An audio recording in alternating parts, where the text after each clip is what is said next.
വചനയാത്ര ഉൽപ്പത്തി 8-ാം അധ്യായം. ജലപ്രളയത്തിന്റെ അന്ത്യം. നോഹയും പെട്ടകത്തിലുണ്ടായിരുന്ന എല്ലാ ജീവജാലങ്ങളെയും കന്നുകാലികളെയും ദൈവം ഓർത്തു.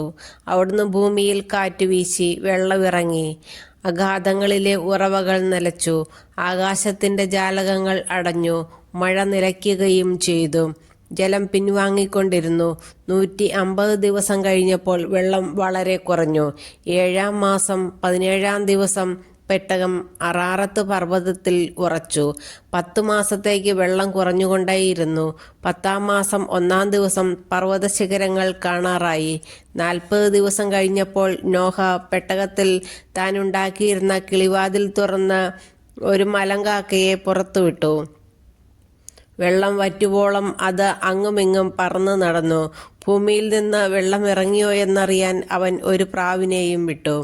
കാലുകുത്താൻ ഇടം കാണാതെ പ്രാവ് പെട്ടകത്തിലേക്ക് തിരിച്ചു വന്നു. ഭൂമുഖത്തെല്ലാം അപ്പോഴും വെള്ളമുണ്ടായിരുന്നു. അവൻ കൈനീട്ടി പ്രാവിനെ പിടിച്ചു പെട്ടകത്തിലാക്കി. 7 ദിവസം കൂടി കാത്തിട്ട് വീണ്ടും അവൻ പ്രാവിനെ പെട്ടകത്തിന് പുറത്തു വിട്ടു. വൈകുന്നേരമായപ്പോൾ പ്രാവ് തിരിച്ചു വന്നു. കൊത്തിയെടുത്ത ഒരു ഒലിവില അതിൻ്റെ ചുണ്ടിലുണ്ടായിരുന്നു. വെള്ളം ഇറങ്ങിയെന്ന് നോഹയ്ക്ക് മനസ്സിലായി. 7 നാൾ കൂടി കഴിഞ്ഞ് അവൻ വീണ്ടും പ്രാവിനെ പുറത്തുവിട്ടു. അത് പിന്നെ തിരിച്ചു വന്നില്ല.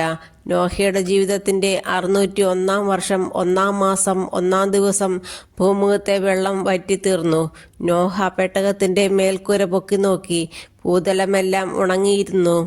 2-ാം മാസം 27-ാം ദിവസം ഭൂമി തീർത്തും ഉണങ്ങി. ദൈവം നോഹയോട് പറഞ്ഞു, ഭാര്യ, പുത്രന്മാർ, അവരുടെ ഭാര്യമാർ എന്നിവരോടുകൂടി പെട്ടകത്തിൽ നിന്ന് പുറത്തിറങ്ങുക. പെട്ടകത്തിലുള്ള പക്ഷികളെയും മൃഗങ്ങളെയും ഇഴജന്തുക്കളെയും എല്ലാം പുറത്തു കൊണ്ടുവരിക. സമൃദ്ധമായി പെരുകി അവ ഭൂമിയിൽ നിറയട്ടെ. ഭാര്യയും പുത്രന്മാരും അവരുടെ ഭാര്യമാരുമൊത്ത് നോഹ പെട്ടകത്തിൽ നിന്ന് പുറത്തു വന്നു. മൃഗങ്ങളും ഇഴജന്തുക്കളും പക്ഷികളും ഭൂമുഖത്ത് ചലിക്കുന്നവയൊക്കെയും ഇനം തിരിഞ്ഞ് പുറത്തേക്ക് പോയി. നോഹ ബലിയർപ്പിക്കുന്നു. നോഹ കർത്താവിന് ഒരു ബലിപീഠം നിർമ്മിച്ചു. ശുദ്ധിയുള്ള എല്ലാ മൃഗങ്ങളിലും പക്ഷികളിലും നിന്ന് അവൻ അവിടുത്തേക്ക് ഒരു ദഹന ബലിയർപ്പിച്ചു.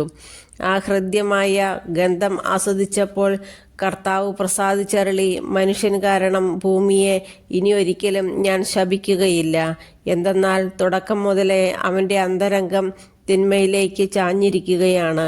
ഇപ്പോൾ ചെയ്തതുപോലെ ജീവജാലങ്ങളെയെല്ലാം ഇനിയൊരിക്കലും ഞാൻ നശിപ്പിക്കുകയില്ല.